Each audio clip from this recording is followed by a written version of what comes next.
De quoi avons-nous parlé plutôt l'année passée? Oui. On a parlé du droit spatial. Oui, en droit spatial, on a parlé de quoi et de quoi? On a parlé de comment on est arrivé à instaurer des droits dans l'espace.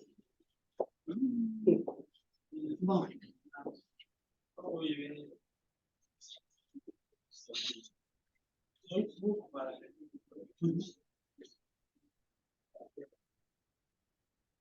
On avait parlé d'abord du droit, on a suivi l'espace, et pour finir, on avait essayé de comprendre c'est quoi le droit de l'espace. Et de quel espace c'est la question ici? De l'espace, donc, si moi je suis au somme 2, et lui je viens vous demander quoi doit faire le droit spatial. En fait, c'est la question que je vous pose. Ce n'est pas une affaire de venir me dire les choses selon le plan qu'on a suivi, mais de me donner une idée générale de ce que vous avez fait. C'est cette idée-là qui va rester en nous quand on va quitter les autres. Donc, c'est de ça. Donc, on a parlé de droit, mais ce droit-là, il vient d'où? Pourquoi on parle d'un tel droit? Pourquoi on parle de droit dans l'espace extra-atmosphérique? Oui. Oui, madame. Oui? Oui, madame. Une minute. Donc, moi... Oui, allez-y, vous avez la parole. C'est M. Dolo? Oui, oui, madame. Ok, vous avez la parole. Donc, le droit, c'est pour réglementer l'activité spatiale. Ok. Et donc, d'une manière générale. Voilà. C'est parce que c'est trouvé que les humains ont commencé à avoir des activités dans un espace dans lequel les humains même ne vivent pas. Un espace qui est au-dessus. On peut dire même pour nous qui ne sommes pas allés à l'école, on peut dire le ciel. Hein? Les humains ont commencé à faire des activités dans le ciel, loin de la terre. Et donc, il fallait mettre en place des dispositions juridiques, des lois pour pouvoir régir ces activités-là qui sont en train d'être faites ou menées dans ce qui est extra-atmosphérique pour la naissance du droit spatial. Et donc, ce droit spatial-là, quels sont les éléments les plus importants qu'on peut noter ici? Les quoi? Les chats. Oui,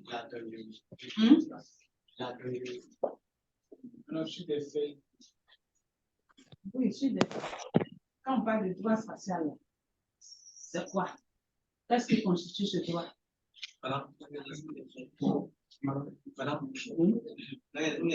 Dans les traités. Et à les résolutions. Et en termes de traités, on a parlé de quel traité? On a dit avec. Vous voulez que ce monsieur-là ait encore chose? Oui. On avait 5 traités. Ok. Il y avait la charte de l'espace qui est instituée d'abord en 66 et finalisée en 67. Ensuite, il y a l'accord sur quoi? Le deuxième traité, c'était l'accord sur la sauvegarde. Oui. Voilà. Sauvetage, c'est quoi? Sauvetage et restitution. Voilà. Ensuite, quoi encore? On a parlé de la convention. Oui. Voilà. Ensuite, on a, oui. La coopération internationale.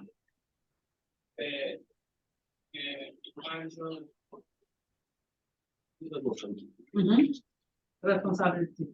Ensuite, on parlait de quel autre accord? Accord sur les corps célestes. La Lune et les autres corps célestes. Sur la Lune et les autres corps célestes. Donc, c'est ces traités-là, vous devez les connaître. Quand je dis les connaître, savoir, c'est pas une affaire de je connais par cœur. Non. À ce niveau-là, généralement, c'est difficile de demander aux gens de faire ce truc là parce qu'il y a trop d'informations. Il y a trop d'informations. Si quelqu'un doit s'amuser à faire ce travail-là, apprendre des choses par cœur, il va mourir tout seul. Donc, voilà. Vous devez trouver des stratégies, des méthodes de qui vont faire que l'essentiel va passer en vous. Et ensuite, on a parlé de plusieurs résolutions. Et quelle est la différence entre résolution et traité?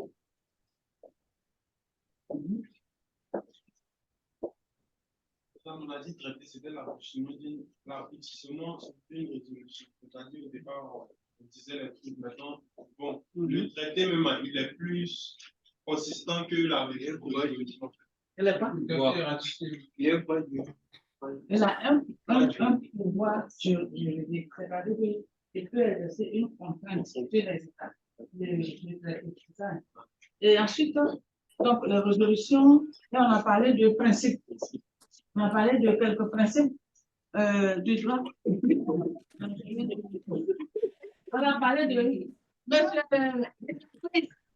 Monsieur Christophe, nous vous voyons, fermez votre vidéo. Bon appétit. Oh là là. Bon appétit. Oh là là. Donc,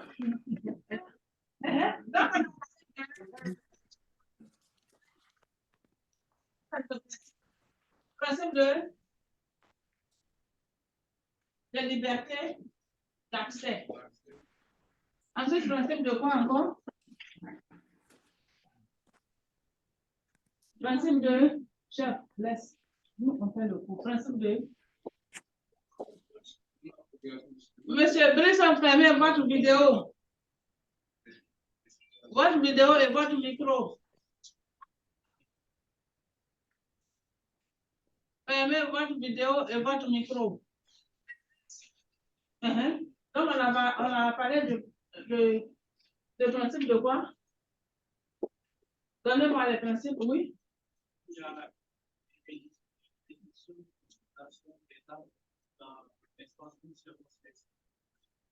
Interdiction. Oui, nous sommes en train de parler de Monsieur Brisson. Fermez votre vidéo. C'est pas fait. Hein? C'est pas les Oui. Qui veut me parler de comment on appelle ça, des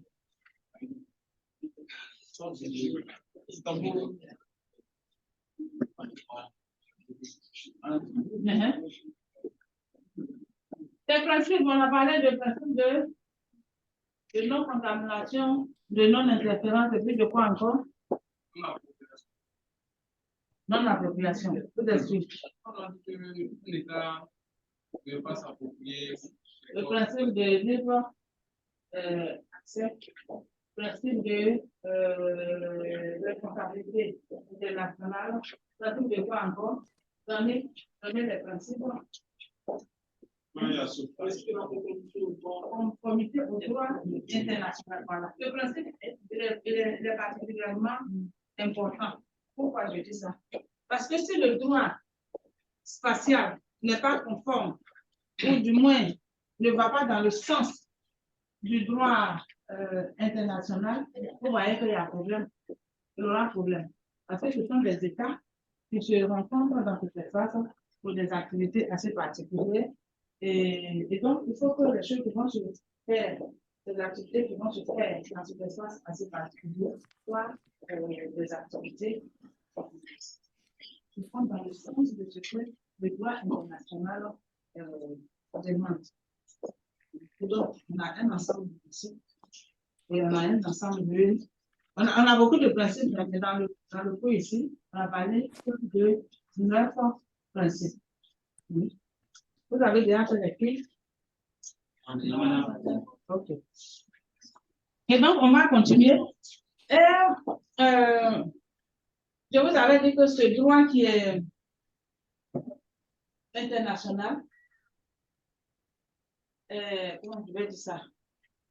Ces principes et ces accords internationaux qui ont été signés par des États Donc, ont besoin d'être mis, comment, d'être appliqués. Parce qu'on ne signe pas des traités, et puis on vient s'asseoir chez soi, et puis on fait ce qu'on veut. Et donc, tout ce qu'on doit faire doit s'aligner sur ces accords-là. Et donc, aujourd'hui, on va voir un peu comment les États ont appliqué.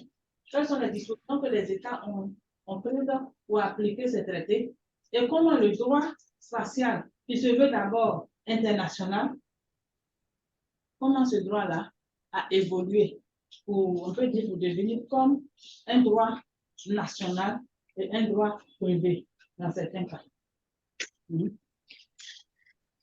Est-ce qu'on est ensemble? On se suit? Oui, madame.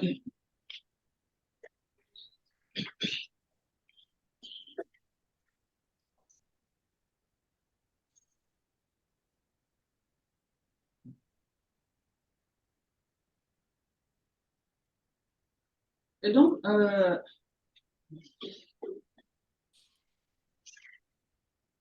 on va parler de l'évolution de l'application du droit de l'espace dans le monde et on va voir le cas de la France. Certaines personnes m'ont demandé ici, peut-être pas avec votre groupe, pourquoi le cas de la France?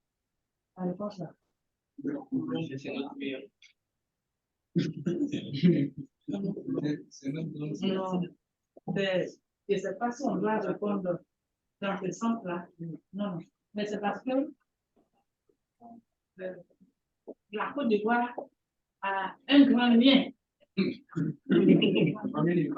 Un grand lien politique, lien économique, lien quoi encore, historique avec la France. Même le Togo et le Bénin, je crois que c'est la même chose. Voilà. Et donc, peut-être le Togo, voilà, le Togo, il a une petite différence. Voilà. Et donc, on va parler, taisez-vous. L'objectif que nous visons ici, c'est de montrer les actions de la France face aux traités internationaux de l'espace. En France. Et donc, on va parler d'abord de l'application du droit spatial par les États, par quelques États, de façon générale. Et ensuite, on va parler du cas de la France, la responsabilité face aux traités internationaux. Et ensuite, les modalités d'exercice des activités spatiales en France et des dispositions spécifiques. Dans le cours, vous avez plusieurs. Le cours qu'on avait déjà vu, je crois que c'est un ensemble de 3 cours. Vous voyez? Voilà. Et donc, ce n'est pas exactement la même chose que je projette ici. Donc, je vous demande toujours de télécharger vos cours, de vos leçons, et puis de les lire. D'accord? Voilà. Et donc, on va noter que les traités internationaux, comme la charte et les différents accords. Taisez-vous, s'il vous plaît. Coupez vos micros. Ok. Attends, je rappelle. À moins que vous voulez prendre la parole, vous prenez la parole. Je sais qu'est-ce qui se passe ici. Madame, il va vous les mettre en souvenir.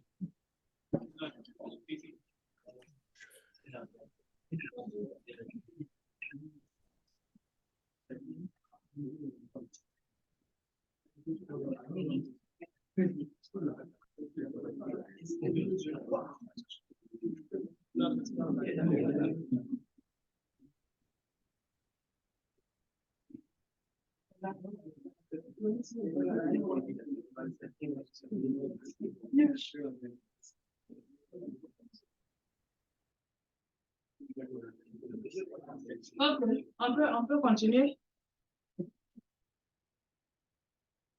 Et donc,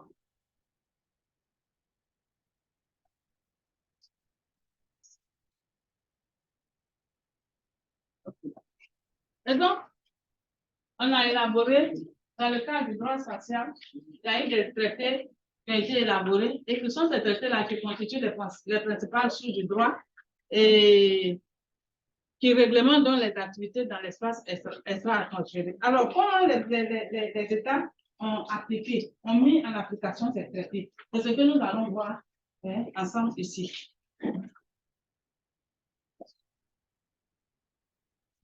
Et donc, on va d'abord parler des États-Unis.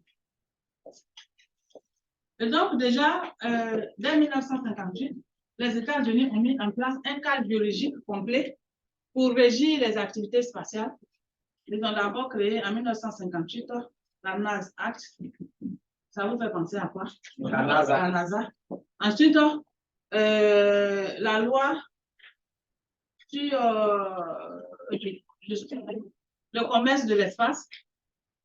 Ensuite, la loi sur la commercialisation des retombées de la télédétection, observation de la Terre.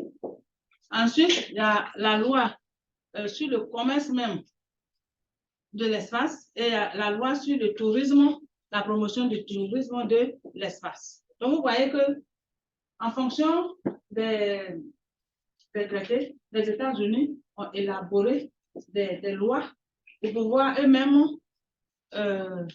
rentrer dans le cadre général ou dans le cadre international défini par les traités et les accords internationaux. Et donc, au niveau de la NASA Act, cette loi a été promulguée par le président Eisenhower. Et donc, déjà, c'est une agence spatiale qui est créée, l'Agence spatiale civile américaine, et qui fixe donc les objectifs et l'organisation. Avec quelques amendements, donc le NASA définit le cadre de fonctionnement de la NASA et aujourd'hui, on parle toujours de NASA. Donc, vous voyez que ça vient depuis 1958. Et nous, on est en 2000 combien? 23. Est-ce qu'on a déjà fait des lois dans ce sens? Non, madame. Si. La Côte d'Ivoire a fait des lois. À prendre des dispositions. Tout a commencé avec ces jeunes gens qui font, parce que tout ce que nous recevons sur Internet, à partir, vous voyez, il y a quelque chose d'important dont on doit parler parce qu'au niveau des activités de l'espace, il y a ce qu'on appelle les opérations de l'espace et il y a ce qu'on appelle les applications. Qui a lu son programme de réponse? Les opérations concernent quoi? Parce qu'il faut qu'on parle de ça. Les opérations. Et puis c'est la jolie petite fille. Et puis elle est là, elle porte ses jupes. Un moment, c'est. Les Africains sont déjà, hein? C'est pas possible. Ok, donc, je disais quoi? Je parlais d'opération spatiale et d'application spatiale. Opération, ça est dans votre cours, mais je vous rends compte que vous n'avez pas lu. Voilà, ça concerne les lancements. Ça concerne des actions de grande envergure, le lancement de satellites, la mise en orbite et tout le reste. Ça, c'est les opérations spatiales. En fait, les applications. Continue. L'utilisation d'avions. Non. C'est les retombées comme la télévision, les GPS, vous voyez, l'Internet aujourd'hui. Et ce sont des applications. Et donc, chaque pays, je suis sûr que notre pays aussi a pris des lois pour pouvoir réglementer l'utilisation de tout ce qui est tombe des activités qu'on appelle les applications dans, comment je vais dire ça, dans l'espace. Donc, c'est très important. Voilà, donc c'est très important. Voilà. Et donc, c'est très important de noter ces deux-là, les opérations et les armes. C'est très important. Donc, il y a la NASA. Ensuite, il y a la loi je ne sais pas comment on va traduire ça. La loi de lancement, voilà, sur le commerce de l'espace. Donc, qui vise deux objectifs. D'abord, encourager, faciliter et favoriser les lancements spatiaux commerciaux. Ensuite, élaborer des exigences, suivons bien, des exigences d'octroi de licences en consultation avec d'autres organismes gouvernementaux.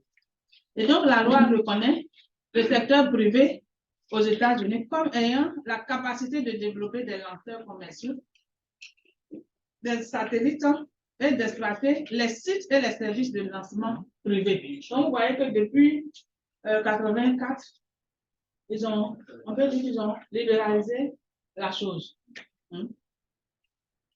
Ensuite, on a la loi, c'est toujours la même loi.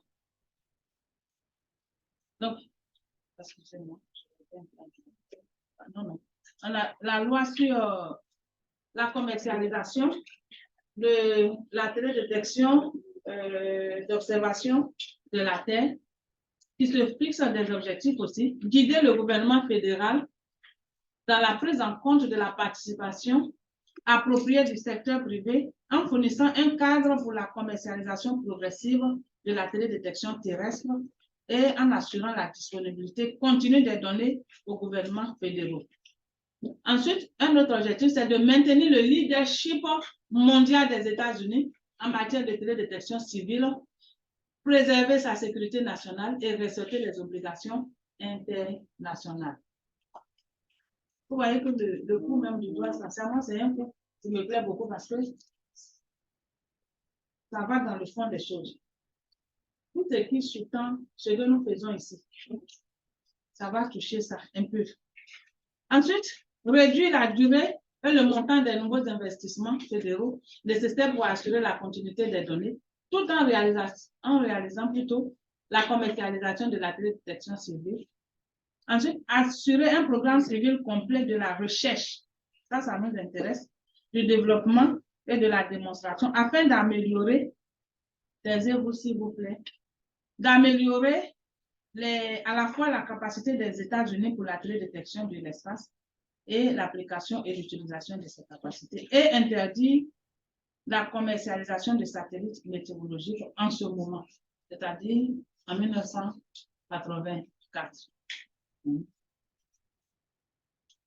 Ensuite, il y a la loi sur le commerce de l'espace, qui est une loi pour encourager le développement d'une industrie spatiale. Quand on parle d'industrie, d'une industrie spatiale commerciale aux États-Unis, et pour d'autres fins comme la promotion des opportunités commerciales de l'espace. Elle a donné donc au ministre des Transports le pouvoir de réglementer les vaisseaux spatiaux commerciaux qui retournent de l'espace. En plus, il y a d'autres lois comme la Space Tourism Promotion Act de 2001 relative à la promotion donc, du tourisme dans l'espace. Il y a des gens qui vont travailler sur le tourisme de l'espace.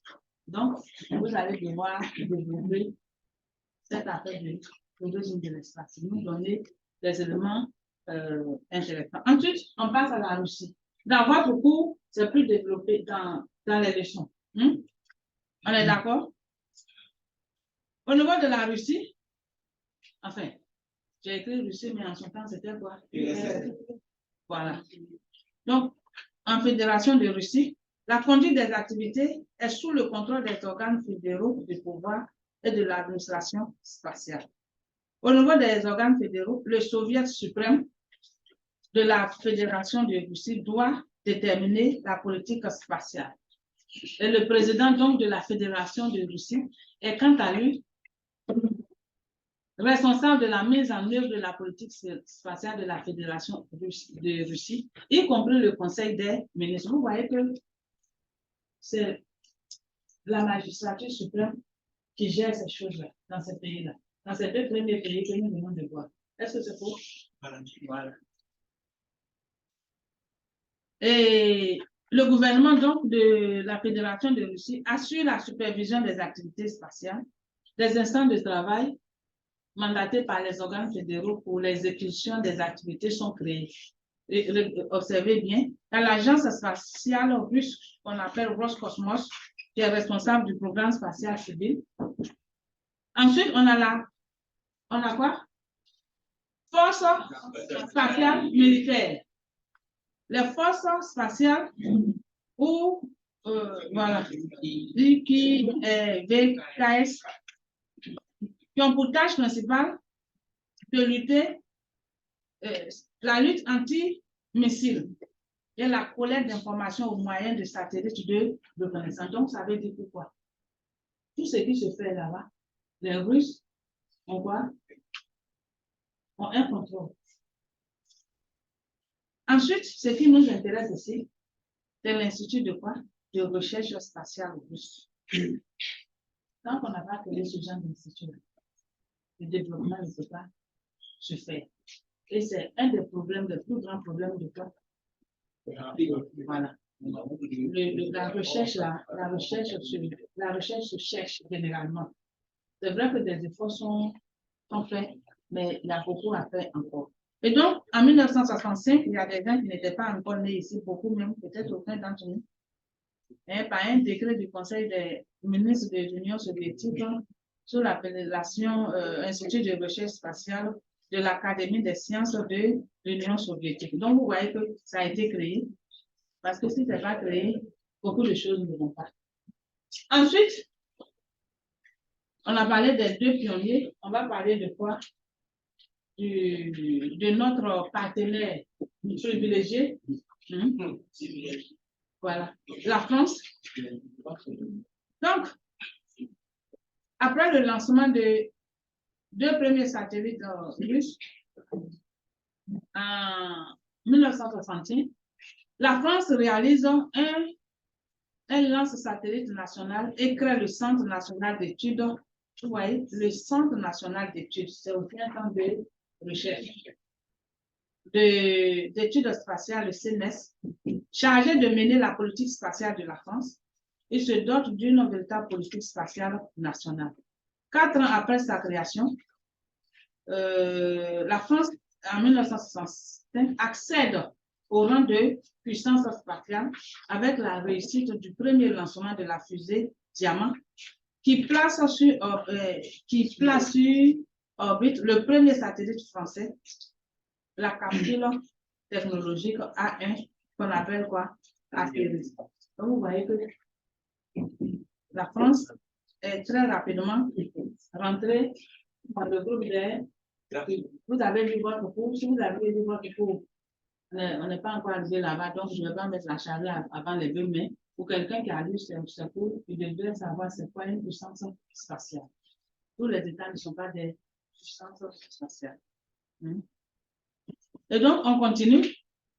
Et donc, en 2008, la France adopte la loi relative aux opérations spatiales le 3 juin et qu'il complète par plusieurs décrets. Il y a le décret de juin 2009 relatif aux autorisations délivrées en application de la loi du 3 juin. Ensuite, excusez-moi. Ah oui, Maurice, tu es là? Tu es au cours là? Ok, je suis au cours. Ok, donc, quand tu peux, je suis là. Ok, donc, il y a le décret de 2009 qui va donc modifier le décret plutôt de 1984 relatif au Centre national d'études spatiales. Et cette loi donc permet de réunir les préoccupations relevant du droit public et celles ayant trait au droit privé. Et donc, on va voir un peu la responsabilité ou comment est-ce que la France s'est organisée pour répondre face aux différents traités internationaux.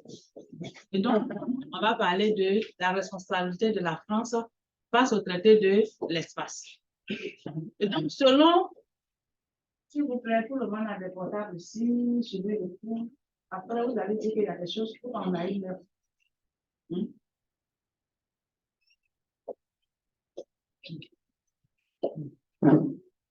Et donc, selon l'article 4, non, l'article 6 du traité de l'espace, les États sont tenus à un devoir d'autorisation et de surveillance continue pour les activités relevant de leur juridiction.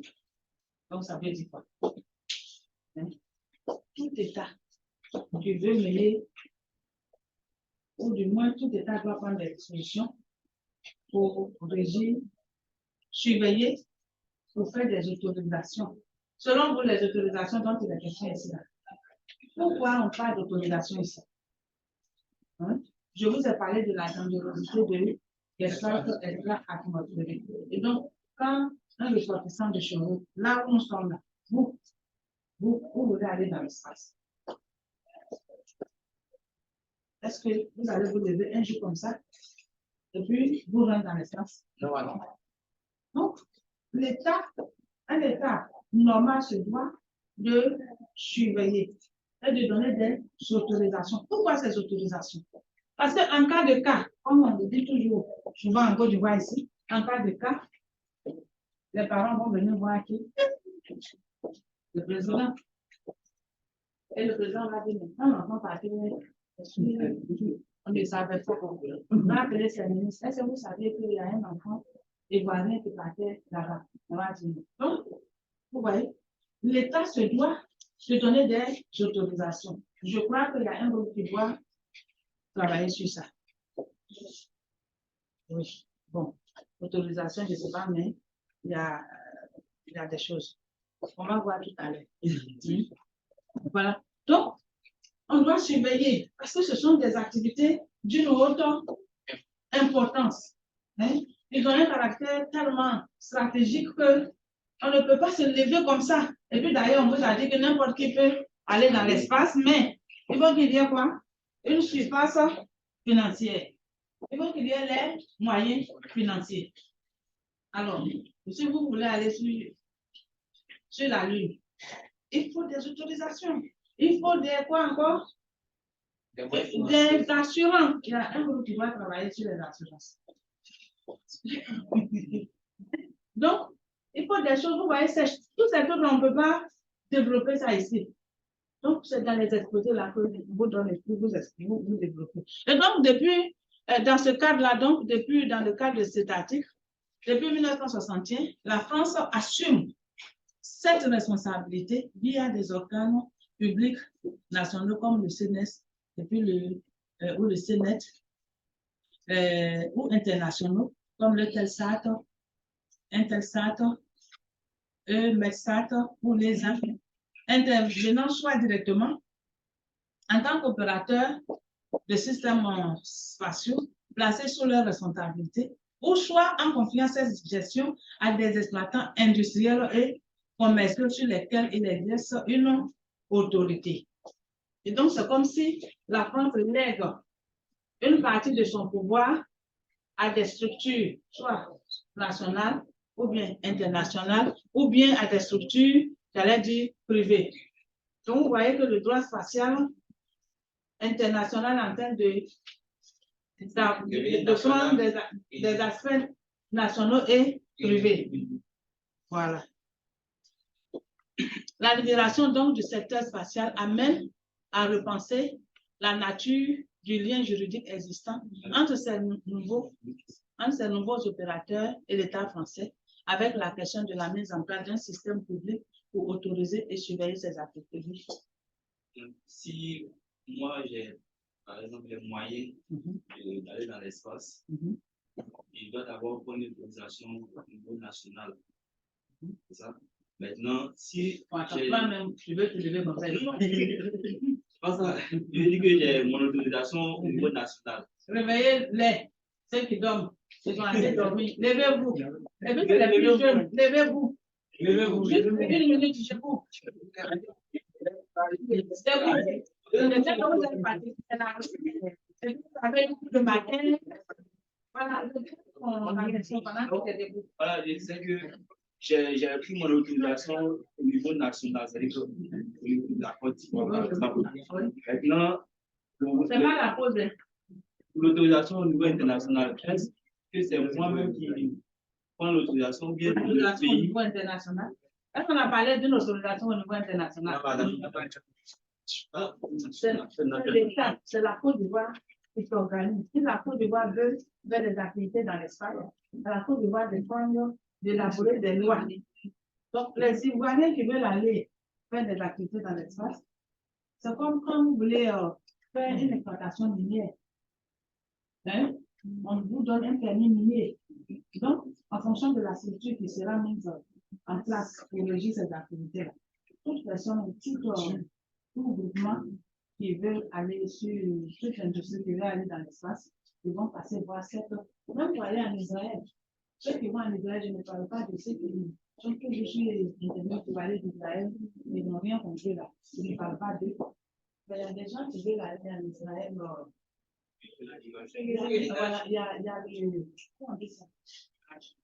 Oui, le Hajj aussi, mais il y a un groupe là qui se trouve vers le lycée technique.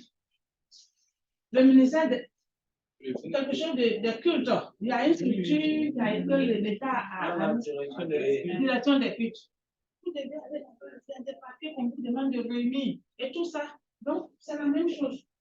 Vous voulez aller dans le sens, si cette structure existe en tout cas. Par exemple, vous parlez. Oui, bonsoir. Ok. Ah. Allez-y. Allô? Oui. Oui, bonsoir. Monsieur Kofi Kwadjo-François. Monsieur François. Oui. En fait, je veux renchérir sur sa question. C'est vrai, au niveau national, il faut une autorisation. Mais est-ce que pour ne pas qu'il y ait la probabilité que, je suppose que moi, je voudrais choisir tel orbite ou tel orbite. Vous pouvez diminuer un peu pas qu'il y ait de télévision ou bien il parle. Allez, pardon, il faut aller te reparler là. Alors, vous m'entendez maintenant? Oui, on vous entend. Vous m'entendez? Oui. Donc, je disais que au niveau international, est-ce que... Oui, allez-y, je vous écoute. Elle a au téléphone? Non, je suis là, je vous écoute. Oui, je disais qu'au niveau national, c'est normal qu'il y ait une autorisation. Mais est-ce qu'au niveau international, le défaut d'autorisation ne pourrait pas engendrer peut-être l'entrée en collision du satellite que moi j'aimerais lancer avec un autre satellite parce qu'ils arrivent sur le même orbite? Il n'y aura pas de défaut en fait. Pourquoi je dis ça? Parce que là, il est là. Accordez-moi une minute. Oui. Okay.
Oui, bonsoir.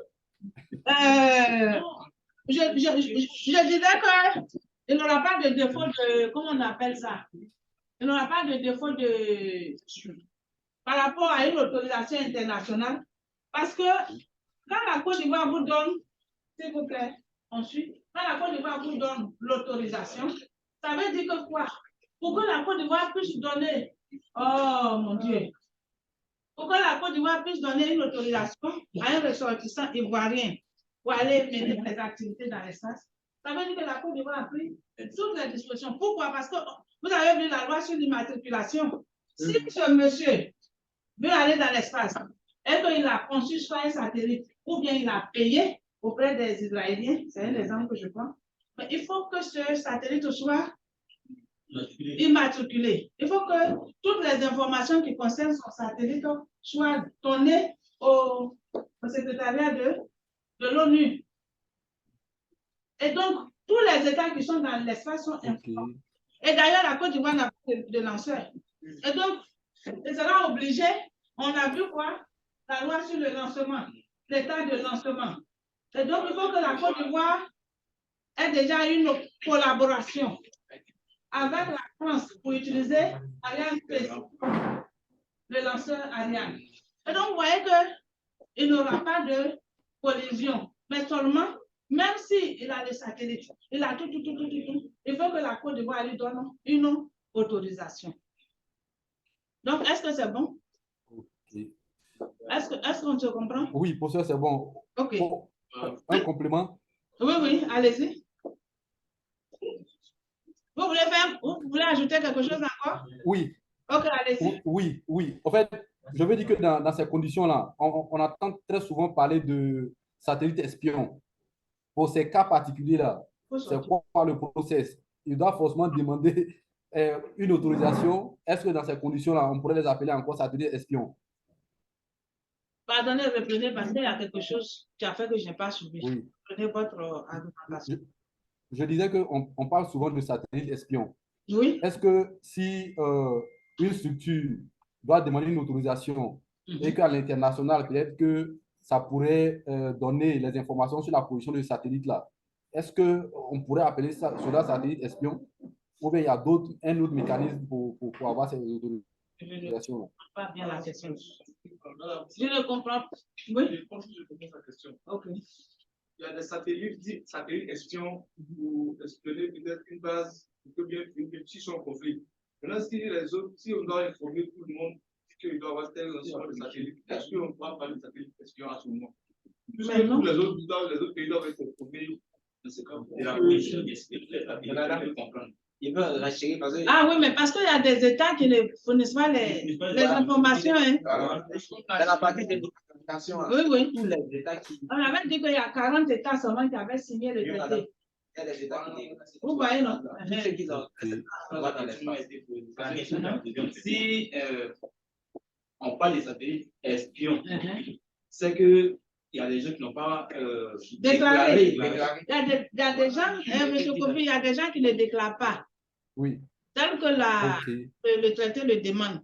Et donc, puisque tout à l'heure, quand on parlait de la Russie, on a dit quoi? Qu'ils ont comment je vais dire ça? Des satellites de surveillance qui sont là. Et donc, un satellite qui est lancé, qu'eux, ils voient et qu'ils n'ont pas ces informations, mais ils vont d'abord informer soit les États-Unis ou bien le secrétariat de l'ONU. Et quand ils vont vérifier qu'il n'y a pas de chose, ils peuvent la battre. Vous voyez? Voilà. Donc, c'est ça. J'ai bien compris, monsieur. Merci. Voilà. Donc, c'est ça. Donc, c'est bon. Ça peut aller. Madame? Donc, on avance. Madame? Oui? Moi, ma question porte sur... J'aimerais au fait savoir. C'est M. Idrissa Medoukia. S'il vous plaît, il plaît ici, donc je n'entends pas bien. Parlez un peu fort. Oui, c'est M. Idrissa Medoukia. C'est Idrissa, oui? Oui, donc j'aimerais savoir ici, on a dit dans le cours précédent que le satellite ne doit pas être utilisé à usage militaire. Et souvent, on entend parler que c'est des satellites qui donnent des positions des militaires d'autres pays pour que les alliés de celui qui a donné les coordonnées frappent les positions. Et dans ce cas, donc, c'est comme si les satellites a été utilisé militairement. Dans ce cas, oui. Parce que ils ont utilisé les satellites pour avoir des positions, certaines positions militaires de notre pays, pour pouvoir donner ça à un autre pays, pays allié, pour frapper ces positions de l'autre du pays qui est en guerre contre. De la guerre de l'Ukraine en même temps. Oui, voilà. Oui. Voilà. Mais le problème, c'est qu'actuellement, nous tous qui sommes là, notre position est connue par les satellites. Vous-même, votre position est connue par les satellites. Et donc, oui. Il suffit que, bon, en temps de guerre, je me dis qu'en temps de guerre aussi, il y a d'autres lois dont nous ne parlons pas ici, d'autres lois internationales qui régissent, par exemple, la guerre entre deux États. Et donc, je me dis qu'il y a des lois qui sont, ou des dispositions juridiques qui sont prises dans ce sens-là, pour pouvoir peut-être agir de la sorte. Ce sont des choses, bon, comme c'est des affaires de guerre, nous, on veut la paix. Mais dans notre cas ici, on n'en parle pas trop, mais je pense qu'il y a des dispositions juridiques qui permettent cela. Sinon, pour le cas de cette atmosphérique, on avait dit que quoi? Des armes même pouvaient transiter. Des armes peuvent transiter. Mais, donc, voilà, mais il ne doit pas avoir de base militaire sur la Lune ou bien sur Mars et autres. Donc, vous voyez que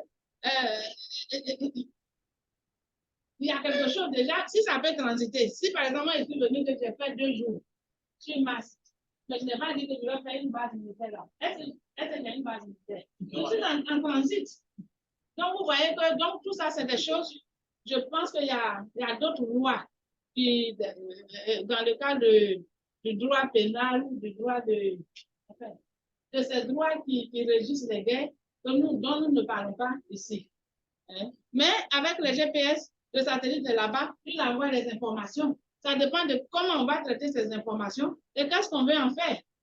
C'est pour ça que nous qui faisons le cours de télédétection ici, lorsque l'État envoie les militaires ou bien les gendarmes, ici c'est formé. Déjà, vous voyez que nous sommes, l'État sait qu'il y a une école ici en Côte d'Ivoire qui est en train de montrer à des jeunes gens ces choses-là. Et donc, on doit faire très attention. On doit faire très attention. Donc, quand nous, on vous enseigne ici, le côté défense, on ne met pas trop l'accent. On en parle, mais on ne développe pas ça. Parce que si on commence à développer, vous allez voir que le fil va être fermé très rapidement. Mais c'est des choses, nous, on est là, c'est l'observation de la Terre qui nous intéresse. Voilà. Et donc, est-ce qu'on peut avancer? Oui, madame, merci. Voilà. Et donc, on continue d'avancer. Et donc, en face de la loi de l'espace, du traité de l'espace, la France a pris beaucoup de dispositions. Je vous demande de lire beaucoup. Parce que les exposés que vous allez, c'est vrai qu'il n'y a pas de devoir suite à les exposés que vous allez faire là. Le cours va vous aider à orienter vos recherches. Et donc, face à la Convention de la responsabilité de 1972, qui pose le principe d'une responsabilité internationale de l'État pour les dommages causés par les objets spatiaux, qui relève donc de sa juridique, le régime de responsabilité variant en fonction du lieu de réalisation de ces dommages. Ce n'est pas dommage, hein? Ça, c'est en anglais. Et donc, la responsabilité, donc, ici est objective ou absolue en cas de dommage causé par un objet spatial à la surface de la Terre ou aux aéronefs en vol. Dans cette hypothèse, il n'est pas nécessaire donc de prouver la faute de l'état de lancement. Il n'existe pas en droit international d'un système de responsabilité aussi contraignante pour les États. Qu'est-ce que ça veut dire? On avait vu dans le cours que cette affaire de responsabilité internationale appelle tous les États. Comme l'exemple que je nomme un peu, si il a payé, il a beaucoup d'argent, il paye son satellite en Israël. Il est ivoirien. Il n'a pas de lanceur. Il va voir la France pour le lancement. Il fait appel aux Russes comme technicien. Donc, vous voyez que déjà, son projet va mettre en synergie la Côte d'Ivoire, Israël, la France, la Russie et puis les États-Unis. Donc, tous ces États-là sont responsables.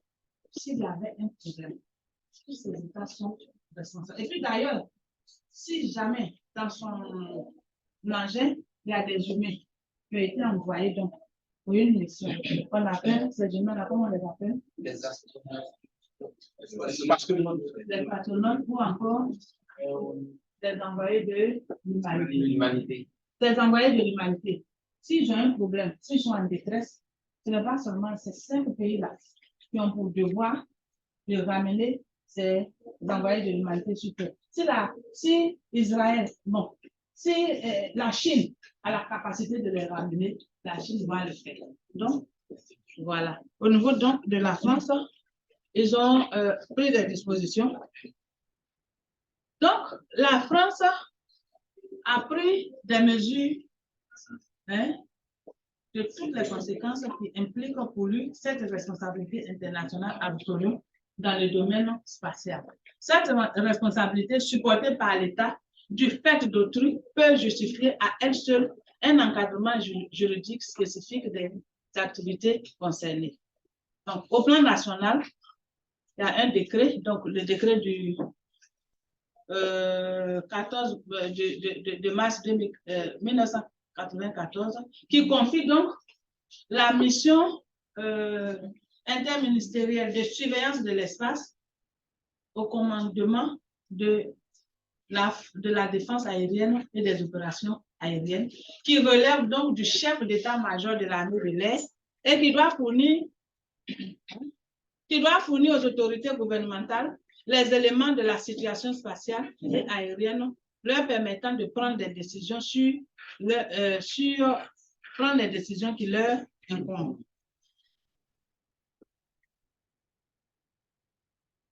Et donc, cette responsabilité oblige la France à plusieurs actions, dont quelques-unes sont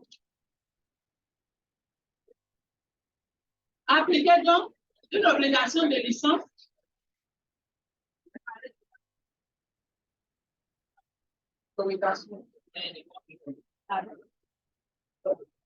donc appliquer une obligation de licence ou autorisation à tout lancement effectué soit depuis la France, soit depuis l'étranger, par ou pour un ressortissant français. Qu'est-ce que ça veut dire? Un ressortissant français qui vit en Côte d'Ivoire, qui veut faire des activités dans l'espace. L'État français se doit de faire quoi? Une autorisation. Et de suivre. Prendre en considération, en deuxième point, prendre en considération toutes les activités spatiales nationales, y compris lorsque la France n'est pas état de lancement initial. Recenser l'ensemble des objets et débris spatiaux susceptibles donc d'engager la responsabilité de l'État au sein des ressortissants. Il y a un groupe qui va travailler aussi sur les débris spatiaux. Débris spatiaux.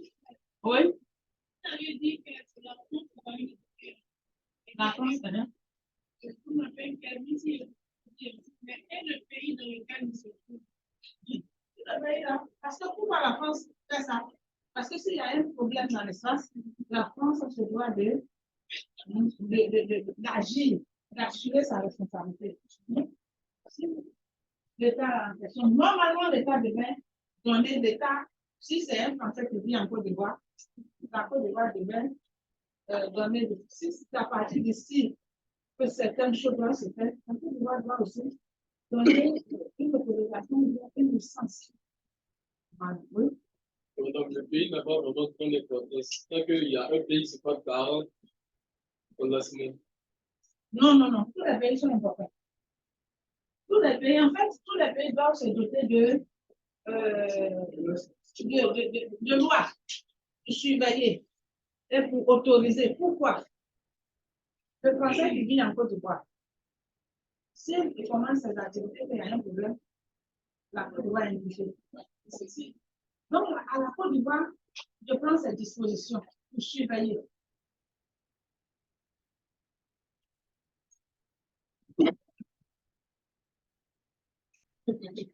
OK.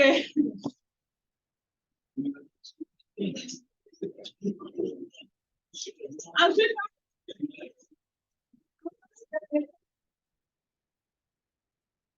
on passe de la convention d'immatriculation de 1975 qui prévoit l'obligation pour les États de lancement d'immatriculer les objets spatiaux mis en orbite et placés sous leur juridiction. Bien que résultant d'un traité international assez précis, d'application directe dans le droit français, plusieurs actions sont initiées pour le bon fonctionnement du registre national français, compte tenu de l'évolution commerciale des activités spatiales. Donc, vous voyez que le droit des activités spatiales ont plusieurs implications. Hein? Il y a le commerce qui évolue vite. Et là, on parle de registre français. Ça veut dire que toutes les activités qui se mènent, soit par la France, soit par un Français, soit par les industries françaises, dans le cadre des activités dans l'espace extra-atmosphérique, la France a un registre pour avoir un droit de surveillance, un droit de regard.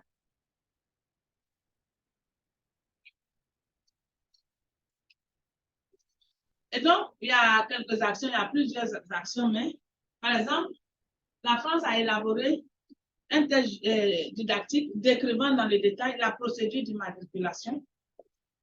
Et actuellement, le CNES joue le rôle de guichet unique ou de coordinateur. Ensuite, la définition donc de la liste des renseignements supplémentaires à fournir dans ce registre national, en vue notamment d'instruire en parallèle les demandes d'autorisation et de licence liées au fonctionnement et aux services assurés. Ensuite, détailler les procédures pour les objets lancés depuis l'étranger.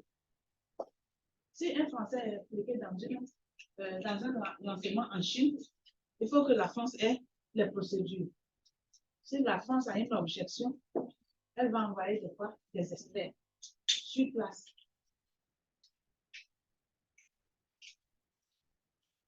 Et donc, ça, on a parlé là de responsabilité de la France face à quelques traités. Pas tous les traités, mais dans le cadre de Foucault, on a donné le cas de trois traités internationaux. Donc, dans les autres traités, la France aussi a posé des actions. Et on arrive à la pratique des choses. À la pratique des choses. Donc, pour exercer une activité spatiale en France, il faut des modalités. Il y a des conditions qu'il faut respecter. Mon petit, c'est ton coup? Ok, c'est bon. C'est bien. Donc, il y a des conditions qu'il faut respecter. Donc, il y a des conditions générales d'octroi du droit d'exercer et les conditions générales de quoi?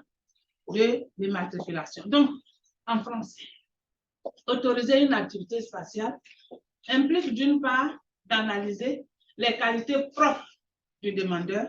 Ça veut dire quoi?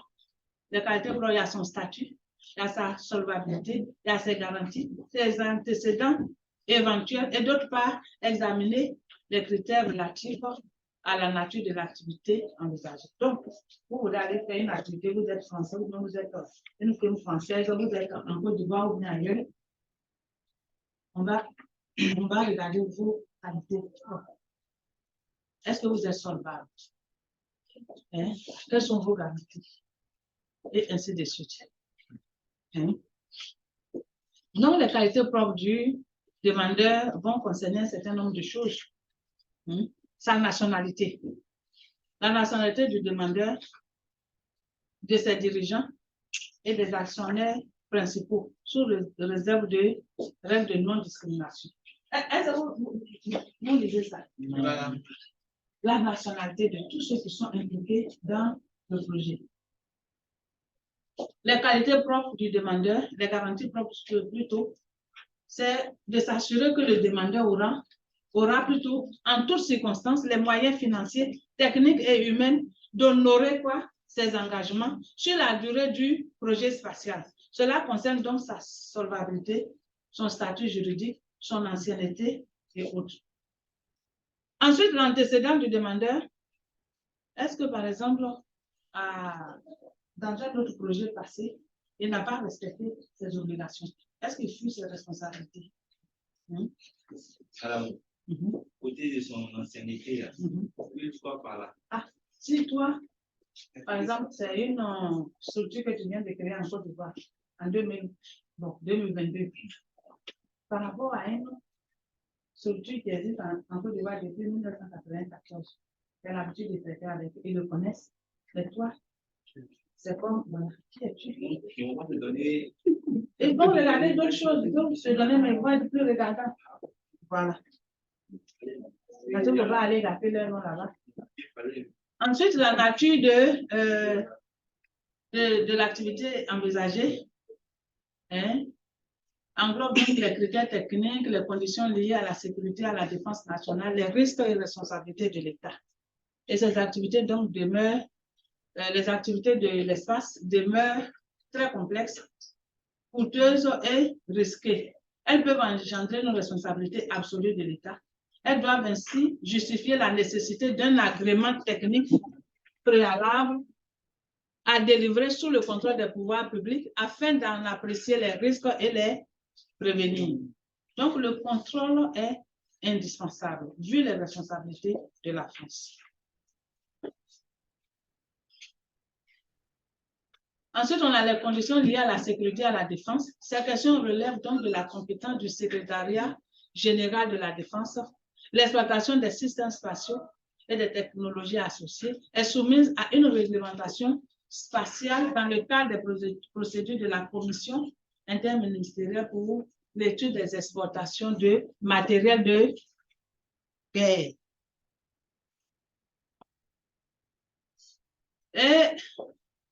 Et donc, toujours dans ce cas de la nature, il y a les risques et les responsabilités de l'État. La responsabilité de l'État peut être engagée au sens des traités internationaux, non seulement pour ses activités propres, mais aussi pour celles menées par des entités publiques ou privées placées sous sa juridiction. Donc, ça peut être des individus, des Français, ou bien comment je vais dire ça, des Ivoiriens qui vivent en France, qui ont leur société, leur entreprise qui travaillent dans ce cadre-là. Cela justifie donc la mise en place d'un cadre juridique interne précis et transparent d'autorisation et de contrôle des activités spatiales. Donc, il y a des gens, je crois, qui vont travailler sur ça. Et donc, ils vont... une fois on a vu, c'est toujours dans le cadre donc, de ces modalités d'exercice des activités en France, on va voir ce qui a été fait de façon spécifique, j'allais dire, dans le domaine de lancement, pour le lancement. Quelles sont les choses? Parce que quand on parle de lancement, ça veut dire qu'il y a un lanceur. Vous voyez, le lancement, ça implique beaucoup de choses. Parce que si le lancement est raté, l'activité même, le projet va, du moins, ils doivent travailler encore sur l'engin et autres avant de reprendre le lancement. Et donc, il existe donc des accords bilatéraux entre le CNES, Ariane Space, l'ESA et les gouvernements des États pour les opérations de développement, de production et de lancement Ariane, ainsi que l'exploitation du centre spatial guyanais. Pourquoi on parle d'accords bilatéraux? C'est parce que Ariane Space n'est plus la chose préférée de la France. C'est un peu européen. Donc, les autres pays européens sont liés par des accords. Tous ces États-là, mon pays, ce n'est pas le pays, c'est l'État, parce que c'est les institutions. Donc, ces accords ont été révisés en 2001 dans la perspective notamment d'une ouverture du centre à d'autres lanceurs qu'Ariane. Et donc, dans ce cadre-là, la France a adopté la loi de 2008 relative aux opérations spatiales pour donner des versions plus consolidées, dont celle de mai 2013 et d'avril 2015. Donc, vous voyez que ce sont des lois que les États révisent, adaptent continuellement en fonction des problèmes rencontrés et autres. Donc, la France, au niveau de la phase de production Ariane, la France est engagée vis-à-vis des autres États européens concernés à prendre à sa charge des dommages causés par le lancement Ariane au-delà d'un plafond de 60 millions d'euros supporté par l'opérateur Ariane Space qui doit, en matière d'assurance, faire son affaire, il y a des gens qui vont travailler sur l'assurance, faire son affaire d'une ouverture correspondante avec ses clients. Donc, vous voyez les fonds, jusqu'à 60 millions, c'est Alliance Space. Voilà. Mais au-delà, la France vient maintenant. Donc, il existe un schéma contractuel liant la puissance juridique, la puissance publique plutôt aux opérateurs concernés. Et donc, il y a des gens qui vont travailler sur le cadre contractuel.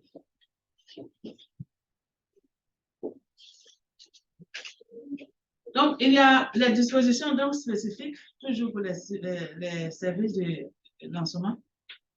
Donc, pour le cadre interne d'accès aux services de lancement, il faut prendre en compte différentes procédures administratives, définir plusieurs régimes d'agrément, prenant en considération le lancement, l'opérateur, le pas de tir, le système de sauvetage et de contrôle, voire le client, et le niveau de responsabilité à partir duquel l'État prend le relais de l'opérateur est défini dans tous les cas de figure. Donc, en fonction de l'activité que vous voulez faire, la France a rédigé et on met le document devant vous, vous regardez. Si ça vous convient, vous vous engagez. Concernant les critères d'attribution des autorisations, en plus des dispositions générales, il faut prendre en compte la nécessité de faire valoir le respect de la priorité aérienne et de son marché et les autres engagements internationaux de la France, notamment pris dans le cadre de l'ESA. L'ESA, c'est quoi? L'Agence spatiale européenne. En français. En anglais? Oui, c'est en anglais.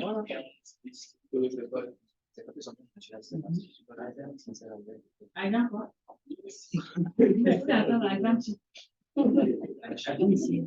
Bon, réveillez-vous. Réveillez-vous, les agents là. Ok, donc ensuite, il y a les dispositions pratiques en matière de télédétection, d'observation de la Terre. Le cadre donc juridique des activités d'observation de la Terre a été élaboré au milieu des années 80 et s'est développé en France de façon pragmatique en accompagnement du développement de la filière sport plutôt, excusez-moi, sport.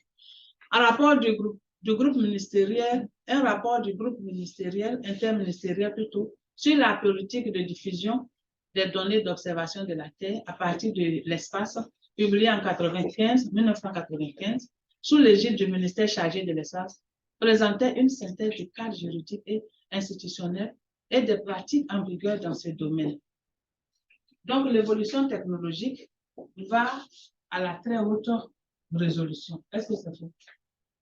C'est ce que nous voulons ici, la très haute résolution, quoi, spatiale et spectrale. C'est ce que nous voulons. Et l'entrée concomitante d'opérateurs privés sur le marché conduit donc à des réflexions supplémentaires.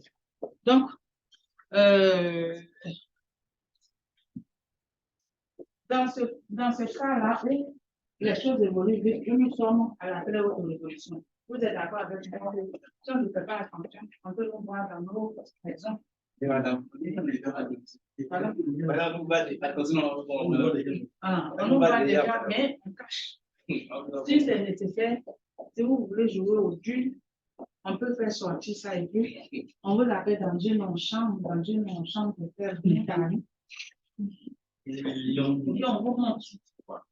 Et puis bon, quand vous revenez au pays ici, si j'ai un peu de moi, quand vous revenez, vous êtes pâle, comme on a vu. Très détendu, tout vrai. Il est stressé, mais il joue à la personne qui calme les autres. Voilà. Et donc, il y a des. À partir du moment où on va vers la très, très, très haute résolution, parce que même avec les drones, on n'est pas à l'abri. Mais il faut prendre des dispositions par rapport à la sécurité. Et donc, cette amélioration de la résolution des satellites d'observation de la Terre donne des capacités proches des systèmes militaires. Vous voyez.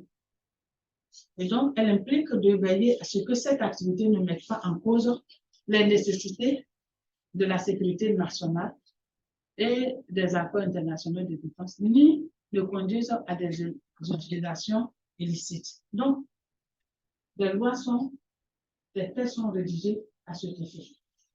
Leur exploitation et celle de leurs composantes est donc soumise aux réglementations existantes sans nécessité de cadre juridique. Donc l'État est responsable du respect par ses ressortissants des accords et engagements internationaux souscrits au nom de la République française, en particulier des principes de 1986 sur la clé de détection.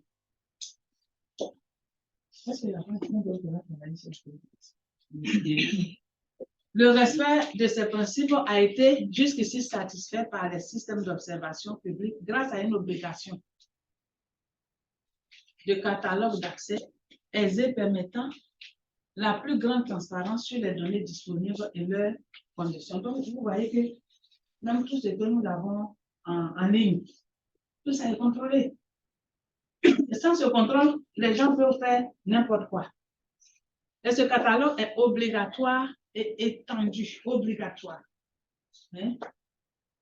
Obligatoire et étendu aux opérateurs privés dans le système de l'observation de la Terre, comme étant la meilleure voie pour satisfaire aux exigences de transparence.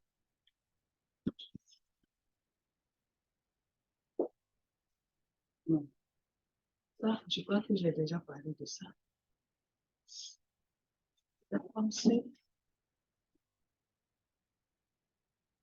Et donc, il y a aussi le côté du respect du droit des citoyens. Les images à très haute résolution et leurs usages peuvent porter atteinte aux garanties individuelles telles que le respect de la vie privée ou l'accès aux données personnelles. Sur ce point également, l'inclusion d'une clause permettant la résiliation du contrat liant l'opérateur du système d'observation à son client en cas d'usage contraire aux droits des personnes est un premier pas qui soulève cependant le problème du droit appliqué entre celui du pays de l'opérateur du satellite et celui du responsable du traitement ou celui du pays observé. Donc, vous voyez que c'est trop compliqué. On était dans l'espace, mais on est arrivé où? Sur Terre. Et quand on est arrivé sur Terre, on se rend compte que tout ce qui a été défini dans l'espace là, ça ne peut pas régir ce qui se passe sur Terre. Donc, chaque État se doit maintenant d'adapter. Ensuite, il y a des dispositions pour la télécommunication. Les règlements donc en vigueur, bien que très récents, ont été adoptés avant que les questions de radiocommunication et de navigation par satellite ne se posent. Bien plus, elles se ressentent de la difficulté de leurs promoteurs de trancher entre deux attitudes, la particularisation du régime des activités de radiocommunication spatiale et de navigation par satellite sous la forme de tests spécifiques, ou bien l'assimilation de ce régime juridique à celui des autres activités de télécommunication ou de communication audiovisuelle. En France, la France donc a, vous savez que la France n'a pas trop changé l'assimilation.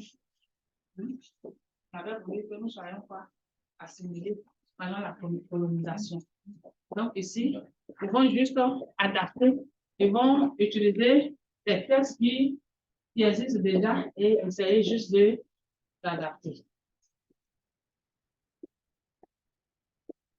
Et donc,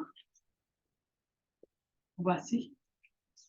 Ce qu'il faut noter, c'est que des traités internationaux, des accords internationaux, des résolutions de l'ONU et autres qui ont permis la création du droit de l'espace, ce droit qui régit les activités dans l'espace extra-atmosphérique, qui se doit d'être, j'allais dire, plus ou moins conforme au droit international, ce droit devient un droit un peu national.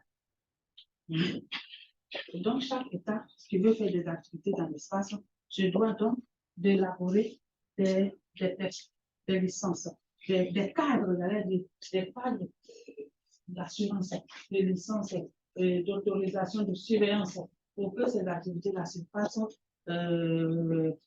tout en respectant la paix. Parce qu'on avait dit quoi?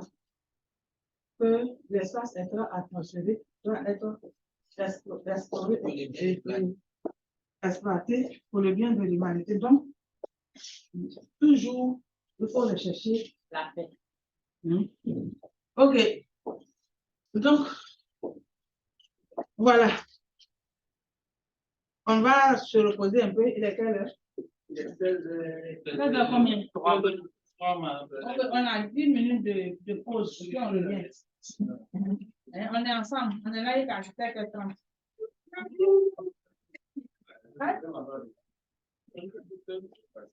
Voilà. Donc, on se retrouve tout à l'heure. On va parler un peu, on va continuer un peu, et puis on a coupé encore. OK. Donc, ou bien si, nous, on revient. Je vais voir le directeur. Je vais le voir. Donc, allez,